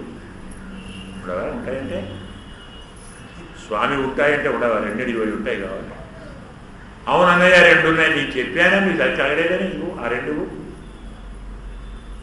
మెతుకులు తీసుకొని హాయిగా వేసుకొని తృప్తోస్మి అన్నాడు. వాడ బొజ్జ రుబ్బాయి అన్నాడు. ఇంత అయిపోతారు. పడి పొర్లుతున్నారు గంగా తీరంగా. అటు ఇటు పొర్లుతుంటే కట్టుకున్న వస్త్రాలు ఊడిపోతున్నాయి. పొట్ట పెద్దగా వస్త్రం ఊడిపోదా మరి? ధర్మశాస్త్రం వస్త్రం లేకుండా ఉండకూడదు. వివస్త్ర బ్రహ్మహత్యా పాపమసినాది శాస్త్రం. శరీరం మీద వస్త్రం లేకుండా ఒక్క క్షణం ఉన్న బ్రహ్మహత్యా మహాపాతకం వస్తుంది. వస్త్రం లేకుండా స్నానం చేయకూడదు. ఒక వస్త్రంతో స్నానం, 2వ స్నానం చేయాలి. 2 వస్త్రాలు. ఒక వస్త్రంతో భోజనం చేయకూడదు. ఒక వస్త్రంతో వంట చేయకూడదు. ఒక వస్త్రంతో ఆరాధన చేయకూడదు. అసలు ఏ పని చేయకూడదు. వస్త్ర వివస్త్ర అని శాస్త్రం. ఒక వస్త్రం ఉన్నవాడు వస్త్రం లేని వాడితో సమానం. మరి అందరికీ వస్త్రాలు పోతే గతేమిటి వాళ్ళది? వాడు దుర్వాసుడు చూసి స్వామిని ఆచారాన్ని ధర్మాన్ని కాపాడు అని ప్రార్థించాడు. అందరికీ వస్త్రాలు ఇచ్చాడు. ఇలా ఋషులకు వస్త్రాలు ఇచ్చాడు, బ్రాహ్మణులకు వస్త్రాలు ఇచ్చాడు, ద్రౌపదికి వస్త్రాలు ఇచ్చాడు. ఇక జలము కురు పాండవ యుద్ధంలో గుర్రములు దప్పికొంటే పాతాళ గంగను తెప్పించి వాడికి నీళ్ళిచ్చాడు. భీష్ముడు అంపశయ్యిపై పడుకొని దాహం అంటే దుర్యోధనుడు బంగారు కలశంతో తెచ్చి అన్నాడు. పరలోకానికి పోయే నాకు ఇహలోకం నీరెత్తుకురా, పరలోకం తెచ్చుకోవాలి అని అంటే అర్జునుడికి చెప్పి పాతాళ గంగను తెప్పించి భీష్ముడికి ఇప్పించాడు. ఆనాడు గోపికలు కృష్ణ విరహ తాపంతో స్నానం చేయాలి అనుకుంటే యమునలో సరిపోయే నీళ్లు లేకుంటే ఆకాశ గంగను తెప్పించి యువరాజుని నింపారు. గోపికలకు వస్త్రాలు జలం ఇచ్చారు. ఇలా వస్త్రం ఇచ్చిన వాడెవడు కదా? మరి నీరిచ్చిన వాడెవడు? అన్నం పెట్టిన వాడెవడు? ఆయనే అన్నం పెట్టాడు. గోపాల బాలులకు మధ్యాహ్నం ఆకలైతే ఋషిపత్రుల దగ్గరికి పంపించి భోజనం పెట్టించాడు. అలాగే ఒక మహారాజు గారు, ఎవరు, కుశధ్వజుడు అంటాం, అతను యజ్ఞం చేస్తుంటే అతని పేరుకు తగ్గట్టుగా లక్షల మంది ఋషులు వచ్చారు భోజనానికి. అంతమందికి తాను కట్టలేడట. మహారాజుగా శక్తి లేదు, ఆయన చిన్న రాజ్యం. కృష్ణ నా పరువు కాపాడవయ్యా అంటే తానే అన్న రూపిగా వచ్చి అందరికీ భోజనం పెట్టాడు. ఇలా వస్త్రాన్ని ఇచ్చినవాడు, జలమునిచ్చినవాడు, అన్నమునిచ్చినవాడు కృష్ణుడు, నందుడు కాదు. మరి మీరు నందగోపాల ఎందుకు అంటున్నారు? అయ్యో ఆ మాత్రం తెలియదా? పిల్లవాడికి ఎవరి పోలికలు వస్తాయి? ఎవరు వస్తాయి గుణాలు? తండ్రివే కదా. మరి తండ్రి దానం చెయ్యకుండా ఉంటే కొడుకు రాస్తాడా? నువ్వు ఆయన చూడని మేము చూసామండి. కృష్ణ పరమాత్మ వస్త్రాలు ఇవ్వగా చూచాము, జలం ఇవ్వగా చూచాము, అలాగే అన్నం ఇవ్వగా చూచాము. ఎక్కడిది గుణం? ఎవరిది? తండ్రిదే. ఆయన ఇచ్చుంటాడు, పూజిస్తున్నాం, తప్పేం సరే. సరే, ఏమైతేనేమి ఇంతటి మహాదాత అయినటువంటి నందగోపాల దేవయ్యా. ఇక ఇంకో తల్లి, తర్వాత ఉన్న తల్లి యశోదమ్మ. ఆమె ఎలాంటిది? ప్రబ్బలి చెట్టు లాంటి ఆడవారు అట. అంటాడమ్మా, ఆడవారు ఎలాంటి వారో చెప్పారు. ప్రబ్బలి చెట్టు లాంటి వారు. మనకి ఇప్పుడు ఆ చెట్టు ఎక్కడుందో కూడా మనకి ఎక్కడ తెలుసు? ప్లాస్టిక్ తెలుసు. ప్లాస్టిక్ చెట్లు ఉంటాయి కదా, పూలతో అవి తెలుసు. మనకి చెట్లు ఎక్కడ తెలుసు? మనకి చాలా గొప్పవాళ్ళు. నదీ తీరాలలో, సముద్ర తీరాలలో ఉంటాయి. నది వరద వచ్చినప్పుడు, వరద మహావేగంగా వస్తే, వరద రాగానే చెట్టు మొత్తం భూమికి ఆనుకొని వంగిపోతుంది. వరద పైనుంచి వెళ్ళిపోతుంది. వరద పోగానే మళ్ళీ చెట్టు వేస్తుంది. మళ్ళీ వరద వచ్చింది, వంగుతుంది. కాబట్టి ఎంత వరద రాని ఆ చెట్టుకి ఏమీ ప్రమాదం లేదు. ఇలాంటి వారు ఆడవారు. అర్థమైంది? భర్త కోపం వచ్చినప్పుడు కాము ఉంటాడు. కొంచెం ఆయన మూడుగా ఉన్నాడు, వీలు వేస్తాడు. అప్పుడు వాడు కాము ఉంటాడు. ఇంకేం చేస్తాడు? అన్నప్పుడు పడ్డప్పుడు అంటే ఉన్న బరువు పోతుంది రా బాబు అంటే మూడుకు అనుకూలంగా ప్రవర్తించేవారు ఆడవారు అన్నమాట కదా. ఆయన కోపంగా ఉన్నాడా? సరే, కోపంగా ఉన్నాడు, మనం కంటే మౌనంగా ఉంటాం, అయిపోతుంది. మళ్ళీ ఎంతసేపు రాడా దగ్గరికి అప్పుడు మాట్లాడదాం. శాంతం అయిపోయింది, అప్పుడు ఈమె చేస్తుంది. ఇప్పుడు వాడు వేరే దారి లేదు, మనం చెప్పుకున్నాం. ఇలాంటి వారు ఆడవారు. అంటే సమయానుగుణంగా తమకు వచ్చేటువంటి ఆపదను తప్పించుకొని సంపదగా మార్చే గుణ సంపత్తి గలవారు ఆడవారు. అలాంటి ఆడవారి వంశానికి చిగురాకు వంటి తల్లి మా యజమానురాలా, నీవు పడుకుంటే ఎలా?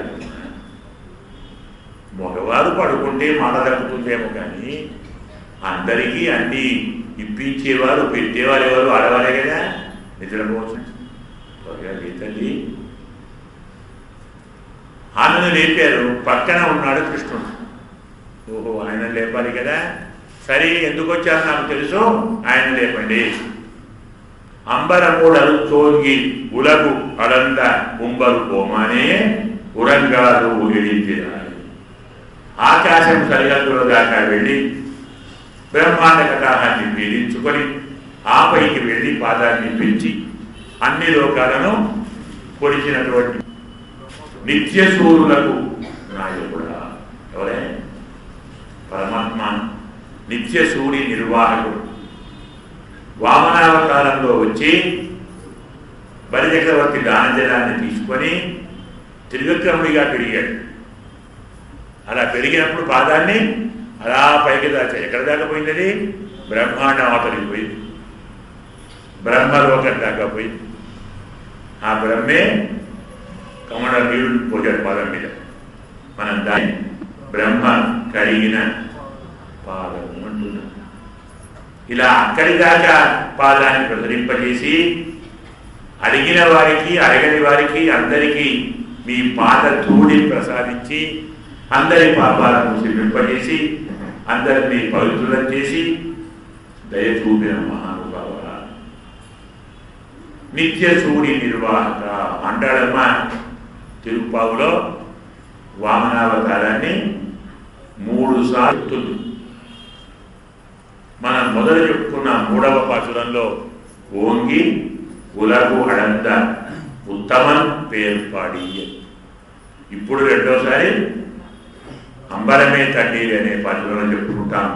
తర్వాత 24వ పాసురంలో అన్ను ఈ ఉలగం అడందాయ్ అడిపూర్తి.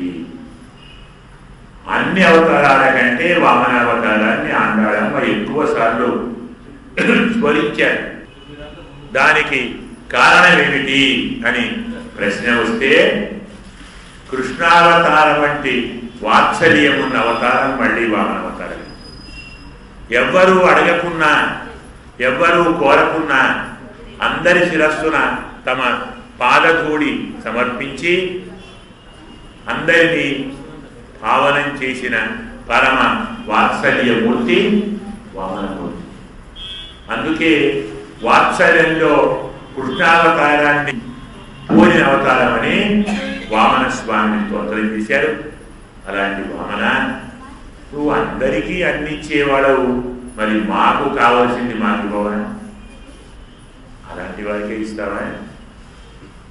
నిన్ను పొట్టివాడవు కమ్మని, యాచకుడవు కమ్మని, కొండ కింద నరగమని, సముద్రాన్ని చిలకమని, అమృతాన్ని తెచ్చియ్యమని, శత్రువుల బాణాలకు ఎదురొని దెబ్బలు తినమని అడిగిన వారికి ఇస్తావా? అవేమీ వద్దు, ఒక్కసారి మాకు కనబడవయ్యా, ఏమీ మాకు ఇవ్వద్దు అన్నవారికి ఏమి ఇవ్వవా? ఇలా పడుకుంటారా? ఇది ఎక్కడి న్యాయం అండి? ఏ స్వామి అంటే స్వామి లేవలేదు, ఒక చెయ్యి ఆ పక్క వేసాడు. అక్కడ ఎవరున్నారు? బలరాముడు ఉన్నారు. పెద్దవాళ్ళు ఉన్నారు, కొంచెం మర్యాద నేర్చుకోండి, కొంచెం వాడిని లేపాలి, మామూలు చెప్తారా? ఎవరున్నారు? పక్కన అన్నగారు ఉన్నారు. అక్కడ బాగా చేశారు, నందుడిని లేపారు మా నాన్నగారు, అమ్మగారిని లేపారు అనుకోవడం. మరి ఇక్కడ పక్కన ఎక్కువ పెద్దవాళ్ళు లేరా? వాళ్ళని లేకుండా నేను వారికన్నా ముందు లేస్తే మర్యాద ఏంటి? లేపండి. సెన్ పొన్ కలగలి సెల్వా పరదేవా ఉపయోగి ఎర్రని బంగారు కడయాన్ని కాలుకు వేసుకున్న సంపద గల బలరామా, నీవు నీ తమ్ముడు నిద్రపోకూడయ్యా. నిద్రపోతావా? బలరాముడి కాలికి ఎర్ర బంగారం కడియం వేశారట. మనకు ఆచారం ఉంది ఇప్పటికీ, ఆడవారికి వరుసగా పిల్లలు పుట్టిన వారు పుట్టినట్టు పోతూ ఉంటే మరొకరు పుట్టగానే వాని కాలుకు కడియం వేస్తారు. ఆ కడియం వేస్తే తర్వాతి వారు పోకుండా ఉంటారు. పవిత్రమైనటువంటి పాదము, చల్లని పాదంతో తల్లి కడుపు చల్లని పాదం వచ్చింది, తర్వాత వారు బతికారు అని చెప్పడానికి ఒక బంగారు కడియం వేస్తారు. బలరాముడు కడుపులో పడ్డ తరువాత పుట్టిన కృష్ణుడు బతికడిగాడు, అంతకుముందు వారంతా పోయారు.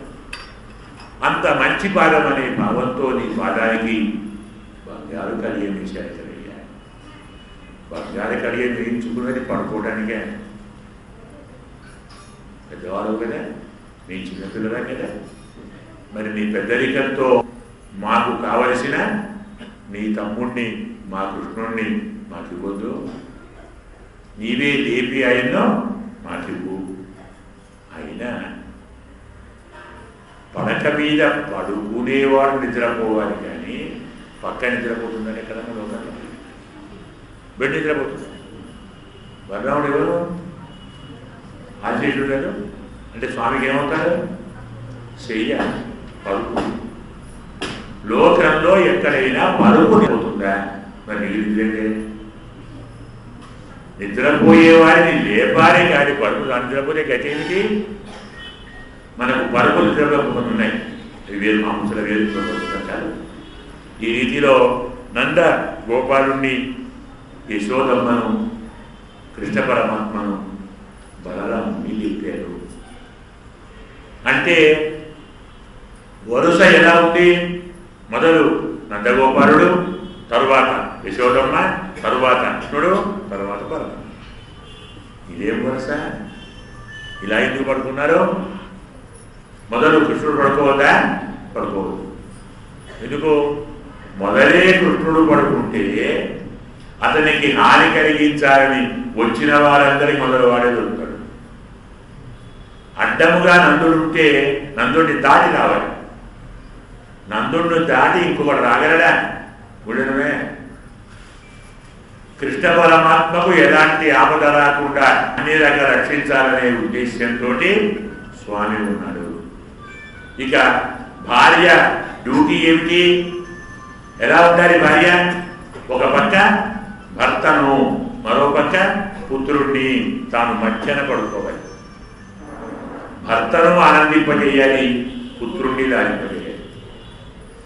ఆకలి అయినప్పుడు పిల్లవాడికి తన స్తన్యమును ఇచ్చి ఆనందింపజేయాలి. భర్తను కూడా తాను ఆనందింపజేయాలి. భర్తకు సంతం ఇవ్వాలి, పుత్రుణ్ణి లాలించాలి. కాబట్టి ఇద్దరికి మధ్య ఎవరు ఉండాలి? తల్లి ఉండాలి. ఇది యశోదమ్మ ఉండే విధానం. అంతేకాదు, ఇందులోని పరమ వ్యాఖ్యార్థం ఏమిటంటే నందుడు, యశోద, కృష్ణుడు. ఎలాంటిది అంటే అకారము, ఉకారము, మకారము. కృష్ణుడు అకారమైతే, యశోద ఉకారమే, నందుడు మకారం. జీవాత్మకు పరమాత్మకు మధ్యన ఎవరుండాలి? లక్ష్మీదేవుడు. ఎందుకు? జీవాత్మ భగవంతుని దగ్గరికి రావటానికి సంకోచించినప్పుడు తాను వెళ్ళి పిల్లవాడి నచ్చజెప్పి తీసుకొని వస్తుంది. పిల్లవాడు వచ్చినప్పుడు తండ్రి కోపంగా ఉంటే అతనికి నచ్చజెప్పి పిల్లవాడిని దరిచేస్తుంది.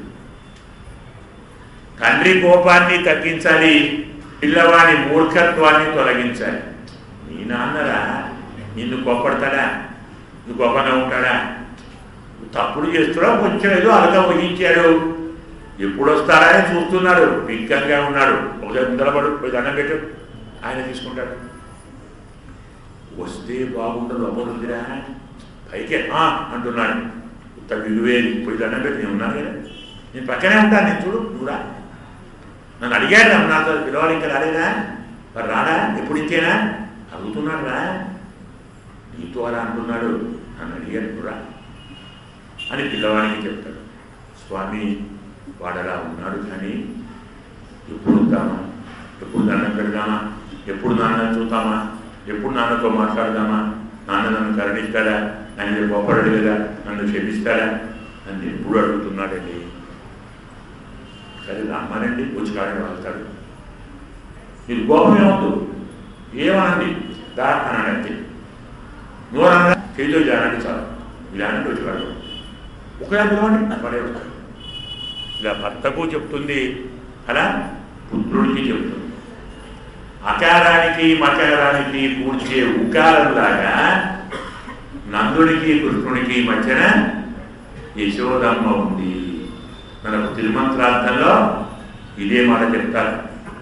అకారానికి మకారానికి మధ్యన ఉన్న ఉకారంలాగా తొట్టె ఉయ్యల మధ్యన ఉంటుంది, తాను ఈ పక్క ఉంటుంది, ఆ పక్క భర్త ఉంటాడు. అక్కడ అకారం ఉంటుంది, ఇక్కడ ఉకారం ఉంటుంది, అక్కడ మకారం. ఈ రహస్యాన్ని చెప్పడానికి మనకి ఇందులో ఈ అర్థం చెప్పారు. అంటే మనం చాలాసార్లు చెప్పుకున్నాం, నందగోపాలుడు అంటే ఏం చెప్పుకున్నాం? గురువు గారు చెప్పుకున్నాం, ఆచార్యుడు చెప్పుకున్నాం. మనం అర్థాన్ని జ్ఞాపకం అనుకుంటారు. నందయతి గోపయతి, సంతోషింపజేస్తాడు, రక్షిస్తాడు. మనకు సంసార దుఃఖం తొలగించి ఆనందాన్ని ఇస్తాడు. సాంసారిక ఆపదల నుండి మనను కాపాడుతాడు. అలాగే నందం గోపయతి, ఆనందాన్ని కూడా కాపాడుతాడు. ఎవరు ఆనందం?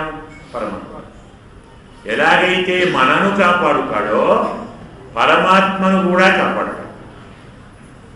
వితండవాదులలో, నాస్తికవాదులలో, హేతువాదులలో, అసంబద్ధవాదులలో, మూర్ఖవాదులలోని వాదాల వల్ల అబ్బన్న నేను లేనేమో అనుకుంటాడు. అలా అనుకొని అడుగడుక్కుపోతున్న స్వామిని చేయబట్టి పైకి లాగి నువ్వు ఉన్నావు, నేనున్నా, కూర్చోడు అని స్వామిని కూడా పైకి లాగి కాపాడేవాడు గురువు గారు. మనను కాపాడుతాడు, స్వామిని కాపాడుతాడు. మనకు తాపాలను తొలగిస్తాడు, పరమాత్మకు జీవురాలైనటువంటి చింతను తొలగిస్తాడు. అందువల్ల నందగోపాలుడు అంటే ఆచార్యుడు. మనకు ఆచార్యుడు కూడా 3 ఇస్తాడు. అంబరం ఇస్తాడు, తన్నీరు ఇస్తాడు, అన్నము ఇస్తాడు. అంబరం అంటే వస్త్రం. వస్త్రం అంటే అర్థమేమిటి? న్యాయంగా శరీరాన్నే వస్త్రం అంటాం. వాసాంసి జీర్ణాన్ని యథా విహాయ నవాని గృహ్ణాతి నరోపరాణి. వస్త్రం అంటే శరీరం. పాంచభౌతికమైనటువంటి ఈ శరీరాన్ని తొలగించి పరమపదంలో పరమాత్మతో ఆనందించడానికి పనికొచ్చేటువంటి పంచ ఉపనిషత్తులు. ఉపనిషత్తులు ఉంటాయి మనకు 5. ఇలాంటి పట్టబడమైనటువంటి శరీరాన్ని ఇచ్చేటువంటి వారు గురువు గారు. పాంచభౌతికాన్ని వదిలిపెట్టి పాంచ ఉపనిషద శరీరాన్ని ఇచ్చేవాడు. అలాగే అంబరము అంటే అర్థం ఆకాశం అని కూడా. పరమాకాశం ఏంటంటారు? పరమపదాన్ని పరమాకాశం అంటారు. దాన్ని ఇచ్చేవారు ఎవరు? స్వామి. అది కాక వస్త్రం అంటే శరీరాన్ని కప్పేది, మన స్వరూపాన్ని కప్పేది, మనకున్నటువంటి స్వాతంత్ర్యాన్ని కప్పేటువంటిది ఏది? మనకు శేషత్వము. కాబట్టి వస్త్రము అంటే శేషత్వము, వస్త్రము అంటే ఆకాశము, వస్త్రము అంటే పంచబలమయ శరీరము. ఇలాంటి వస్త్రాన్ని ఇచ్చేవాడు మహానుభావుడు. అలాగే కన్నీరు, జలము అంటే సంసారంలో ఉండేటువంటి ప్రకృతి జలాన్ని కూడా వైకుంఠంలో ఉన్నటువంటి విరజా నదీ జలాన్ని అందించేవాడు ఆచార్యుడు. మన దగ్గర 2 శరీరాలు ఉంటాయి. ఒకటి స్థూల శరీరం, మరి ఒకటి సూక్ష్మ శరీరం. చాలా చిన్నగా ఉంటుంది మన శరీరంలో. ఇది స్థూల శరీరం. కొన్ని వందల వేల లక్షల కోట్ల జన్మల్లో మనకు ఉండే స్థూల శరీరం. ఈ స్థూల శరీరం ఎన్నిసార్లు దహించగా అది మాత్రం కాలిపోదు, లోపలలాగే ఉంటుంది. ఎన్నిసార్లు కాల్చిన స్థూలదేహం కాలుతుంది, కానీ సూక్ష్మదేహం కాలదు. ఈ సూక్ష్మదేహం మరొక దేహంలో వెళ్ళేటప్పుడు పెట్టవస్తుంది.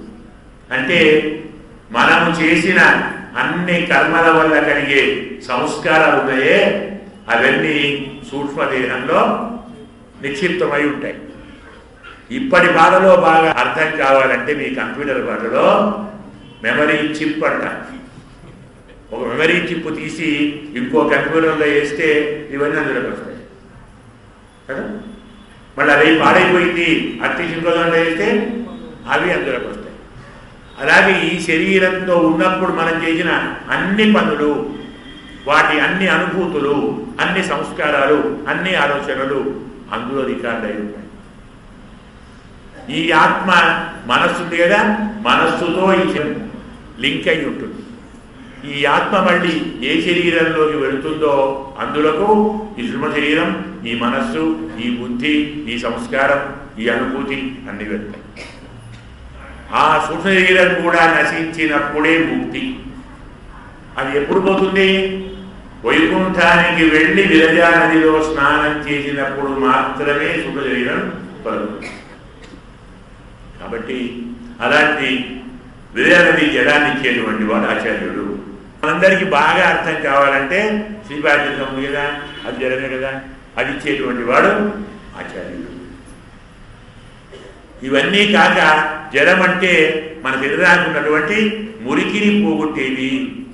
ఆత్మకు ఉండేటువంటి కల్మషం, అహంకారం, మమకారం ఉన్నాయి కదా, 6 రోగాలు. ఈ 6 రోగాలు పోగొట్టేటువంటి మంత్రాన్ని ఇచ్చేవాడు ఆచార్యుడు. ఇది జలము. ఇక అన్నము అంటే శరీరాన్ని పోషేది అన్నము. శరీరం అంటే ఆత్మ. ఆత్మకు పోషకం ఏమిటి? పరమాత్మ కృప. పరమాత్మకు అందించేటువంటి వాడు ఆచార్యుడు. ఇంకా ఆత్మను పోషించేది, మనకున్నటువంటి ఆకలిని తీర్చేది. మనకున్న ఆకలి ఏం ఆకలి? మనకేం లేదు, జ్ఞానం లేదు. జ్ఞానం కావాలి, జ్ఞానం కావాలి, జ్ఞానం కావాలి. ఇలాంటి జ్ఞానం అనేటువంటి ఆకలిని తీర్చి పరమాత్మ యథాస్వరూపాలు ఇచ్చేటువంటిది అన్నము ఆనిచేవాడు ఆచార్యుడు. ఇలా మనకు శేషత్వాన్ని, పరమపదాన్ని మనం చెప్పుకున్నాం కదా. అదే రీతిలో మన స్వస్వరూపాన్ని ఇచ్చేటువంటి వాడు, విరజాజలాన్ని, శ్రీపాద తీర్థాన్ని, చిత్త సంస్కరించేటువంటి వాడు. ఇది కాక అన్నమును ప్రసాదించేవాడు. అహమన్నం అహమన్నం అహమన్నమని పరమాత్మకు భోగ్యమైనటువంటి దేహాన్ని అందించేవాడు, ఉత్తమ జ్ఞానాన్ని అందించేవాడు, పరమాత్మ కైంకరించేటువంటి వాడు ఆచార్యుడు. ఇక கொம்பனார்க்கெல்லாம் கொடுந்தே குறவிடக்கே ఎంబెరు మాట్టి యశోదాయ్ అడుగురాయ్ అంటే మనం గురువు అంటే ఏమన్నాం? పితా గురువు. తండ్రి అంటే గురువు అన్నాం. నందగోపాలుడు గురువు. మరి తల్లి ఎవరు? మంత్ర మాత. తల్లి అంటే మంత్రము. అందరి స్త్రీల కంటే ఉత్తమ స్త్రీ. అన్ని మంత్రాల కంటే ఉత్తమ మంత్రం ఏంది? మనకు మంత్రాలలో 3 మంత్రాలు ఉన్నాయి. స్వామి చెప్పిన మంత్రాలు 3 మంత్రాలు ఉన్నాయి. విష్ణు గాయత్రి, నారాయణ గాయత్రి, వాసుదేవ గాయత్రి. అంటే ఒకే గాయత్రిలో 3 ఉన్నాయి. నారాయణాయ విద్మహే వాసుదేవాయ ధీమహి తన్నో విష్ణు ప్రచోదయాత్. ఇందులో 3 మంత్రాలు ఉన్నాయి. నారాయణ మంత్రం, వాసుదేవ మంత్రం, విష్ణు మంత్రం. విష్ణు మంత్రం 6 అక్షరాలు, వాసుదేవ మంత్రం 12 అక్షరాలు, నారాయణ మంత్రం 8 అక్షరాలు. ఈ 3 మంత్రాల్లో ఏది ఉత్తమ మంత్రం అంటే అష్టాక్షరీ మంత్రం ఉత్తమ మంత్రం, నారాయణ మంత్రం ఉత్తమ మంత్రం. ఎందుకండి? తక్కిన 2 మనము చెప్పదలుచుకున్న అర్థాన్ని పరిపూర్ణంగా చెప్పేది కావు. ఉదాహరణకు విష్ణు మంత్రం ఉంది, ఓం నమో విష్ణవే అంటాం. లేదు, ఓం విష్ణవే నమః అంటాం. విష్ణు అంటే అర్థం ఏమిటి? వ్యాపించేవాడు. వ్యాప్నోతీతి విష్ణు, అంతటా వ్యాపించేవాడు. అంతటా వ్యాపించేవాడని మాత్రమే చెబుతుంది, కానీ ఎలా వ్యాపిస్తాడో చెప్పదు. పరమాత్మ ఎలా వ్యాపిస్తాడు అనేది చెప్పదు. అలాగే వాసుదేవ మంత్రం వాసనాత్ వాసుదేవోసౌ. సకల జగత్తులో నిండి ఉండేవాడు వాసుదేవుడు. ఎలా నిండి ఉంటాడు? నిండి ఉండే విధానం చెప్పలేదు. అది కాక వాసుదేవ కాకుండా నమః భగవతే, భగవతే పదాన్ని చేర్చకుండా మనం వాసుపదం చెప్తే మంత్రం పూర్తి కాదు. ఉన్నదానికి కొత్తదాన్ని చేర్చినప్పుడే కావలసిన అర్థాన్ని కొంచెం చెప్తుంది, మొత్తం కాదు. అందుకు అది కూడా అసంపూర్ణమైన మంత్రమే. ఇక మిగిలింది నారాయణ మంత్రం. ఇది నారాయణ అయనం, నారా అయనం. ప్రపంచంలోని ప్రతి వస్తువులో లోపల వెలుపల వ్యాపించి ఉన్నవాడు. ఎలా వ్యాపించి ఉన్నాడో చెప్పే మంత్రం నారాయణ మంత్రం. కాబట్టి వాసుదేవ విష్ణు మంత్రాల కంటే ఉత్తమమైన మంత్రం నారాయణ మంత్రం. యశోద అంటే అష్టాక్షరీ మంత్రం. ఇక మనం పరమాత్మ చెప్పుకున్నాం. ఆచార్యుడు 3 పదాలతోటి తిరుమంత్రాన్ని, ద్వయమంత్రాన్ని, చరమంత్రాన్ని మహానుభావుడు కాబట్టి ఇతను ఈ 3 పదాలతోటి అఖిలాండ కోటి బ్రహ్మాండాన్ని తన స్వాధీనం చేసుకునే మహానుభావుడు. ఇక తరువాత బలరాముడు పాదమునకు ఎర్రని బంగారు కడియం కలవాడు. బలరాముడు అంటే భాగవతోత్తముడు కదా, ఆచార్యుడు, గురువు గారు. పరమాత్మ భక్తుణ్ణి బలరాముడు అంటాం. బలరాముడు భక్తుడైతే బలరాముడి పాదం భక్తుల భక్తి అయితే పాదానికి ఉన్న కడియం భాగవత భక్తి. కాబట్టి ఎర్రని బంగారం కడియం ఉన్న బలరాముడు అంటే భాగవత భక్తిని అందించేటువంటి పరమ భాగవతోత్తమా. ఈ రీతిలో మనకు మంత్రాన్ని ఆచార్యుణ్ణి, అలాగే మంత్రాన్ని పరమాత్మను, మంత్రార్థాన్ని భాగవతోత్తముణ్ణి కలిపి లేపినటువంటి విశిష్టమైనటువంటి పాశురాన్ని మనం అనుసంధానం చేసుకున్నాం. ఇప్పుడు పాశురాన్ని అనుసంధానం చేసుకొని ముందరికి వెళదాం.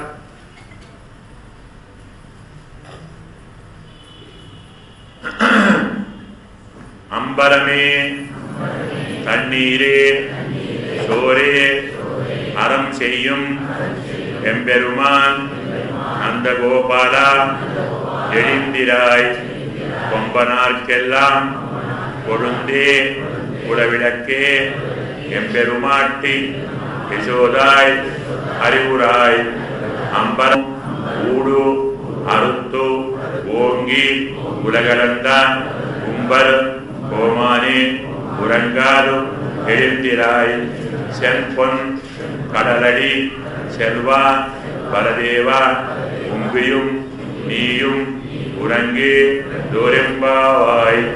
ஆண்டாள் திவ்ய திருவடிகளே சரணம். ஸ்வஸ்தி பிரஜாப்ய பரிபாலயந்தாம் ஞாயேன மார்கேண மஹீம் மஹீஷாः. கோப்ராஹ்மணேभ्यः சுபமஸ்துயம். லோகாः సమస్తాः సుఖినో భవంతు. అస్మద్ గురుభ్యో నమః. జై శ్రీమన్నారాయణ. మిలిపోవడం ఎలాగ ఆపేస్తాను, ఇంటిలో పనే లేదు. ఆ రోజు టైం మనం చూశాం కదా, మాకు తెలుసు, మా టైం మాకు తెలుసు కదా.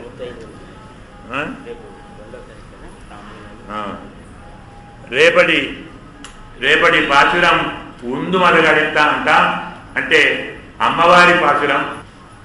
లక్ష్మీదేవి అమ్మవారు మన దగ్గరికి వచ్చి తలుపులు తెరిచి మనను స్వామి దగ్గరికి చేర్చేటువంటి పాశురం రేపు.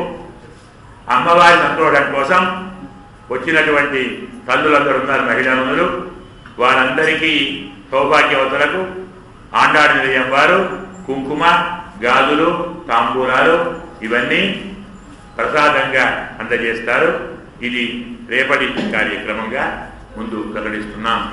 అస్మద్ గురుభ్యో నమః.